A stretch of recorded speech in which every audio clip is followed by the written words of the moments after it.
again. I'm talking quietly because I am once again recording upstairs. So this is episode 4, I think. Yeah. So I've decided that my goal is going to be to post at least once a week. So I'm actually recording this almost immediately after I recorded episode 3. Yeah, 3, so I can keep it in my mind, but I'm going to post it right later. So we're kind of taking a jump back, and we're going into my personal experiences as a Therian with shifts. And also some of my friends' experiences, because one of my friends, they are prone to extremely vivid shifts and feral shifts a lot, which I'll go into next episode.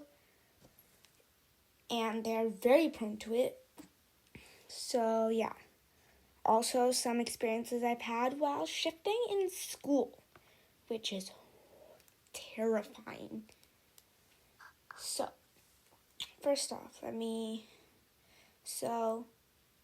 this first experience happened when I was in gym. It happened when I was in music. I have specific triggers, and one of those triggers is loud or high-pitched noises, and we were playing recorders in music class, and that triggered a really bad mental shift. So mental shifts, I want to go into this again because I don't think I explained very well in episode 2. Mental shifts are when you sink into the mentality. I'll go back to what a shift actually is. A shift is when one is some way or another feeling more feels more connected to their stereotype. So that usually means you are feeling more like your stereotype. Like you don't sink into the mentality of your stereotype, which is what I was using last time, but that's not true. That's only mental shift. It's like, how can I say this? It's like when you go deeper into, when you start feeling more like your stereotype self and start disconnect from your human body and your human emotions, right? So that's that. So I just want to get that clear so we could just, but yeah. So that is that. So this first experience, like I said, happened in music class, and it was very high-pitched noise, and I started to get a mental shift, like a really big one. And for a while, I could not, think properly. I could not whatsoever think properly. And one of my friends, who's also a Therian, but she wasn't awakened back then, so she didn't know what I was going through. So she was just trying to do something, and I was just having a splitting headache. Couldn't do it whatsoever. A thing for when you have a mental shift at school, try to put your head down and just calm. Drink some water. If you're really deep into it, or you're having a feral shift, or what's it called? I don't know what it's called. I think I'll touch on it in the next video. But emotional shift. Try to calm yourself down. Do things that you would normally do to very human-like things that only humans would really do. I don't know what that might be for you. Is there something if there's something that's specifically human-like to you that might trigger you out of your shift? I don't know, writing something down for me. Writing my shifts down always kind of helps. So I always keep a Therian journal on hand in class, so I can just kind of scribble down little notes in it. Or also trying to breathe calmly, and I know that doesn't really help. Yeah. And if you're having a mental shift, another thing, having a mental shift, what you can do is, not a mental shift, a physical shift. To simulate a tail, you can bob your leg up and down, which you also do if you're ADHD, so yeah.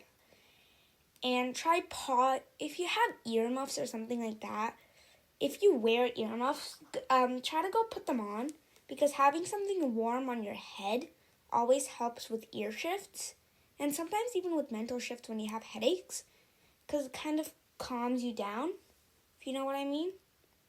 So that will help.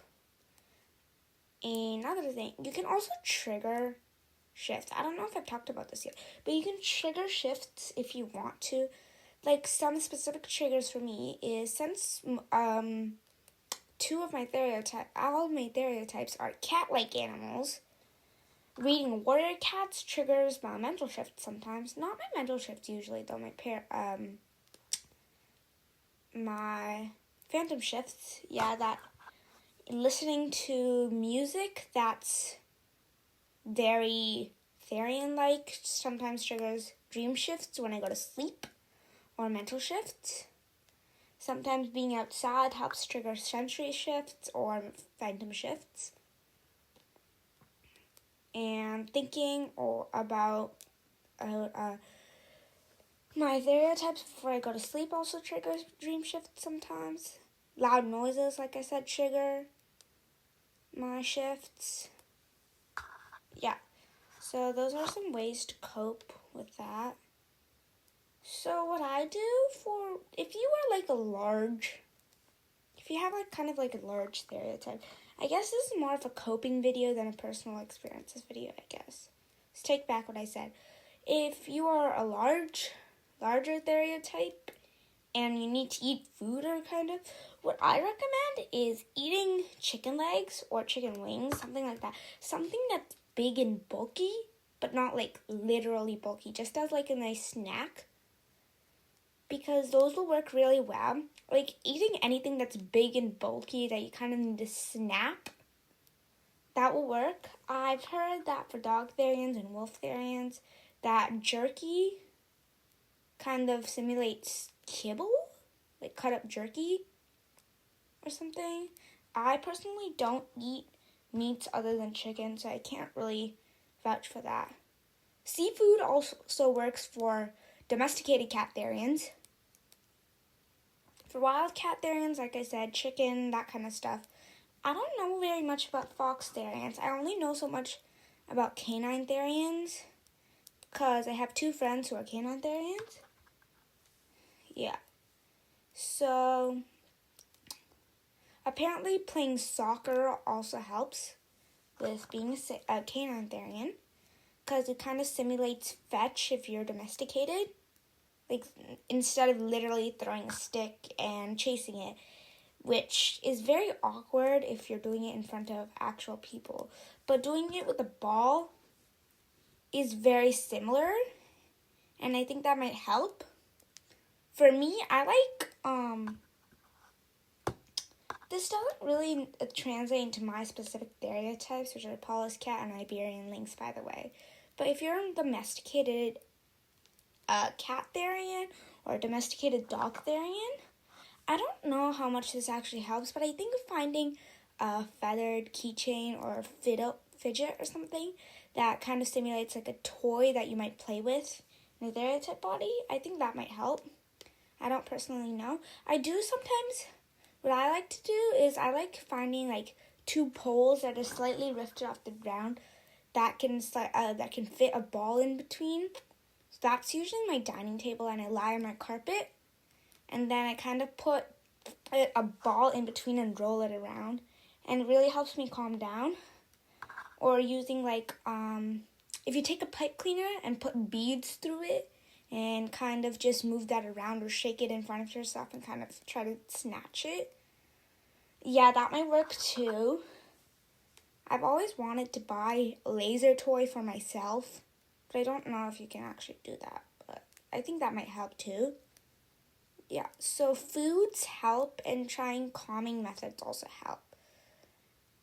So for dream shifts, you don't really need to do anything about dream shifts. If you really want to wake up, the thing that you can do best is try to imagine your human memories, your human personality, that kind of stuff. If you're having an emotional shift or a feral shift, or if one of your friends is having it, this is what I always tell my friends who are really deep into shifts. Try to remember your human emotions, your human memories, your human things,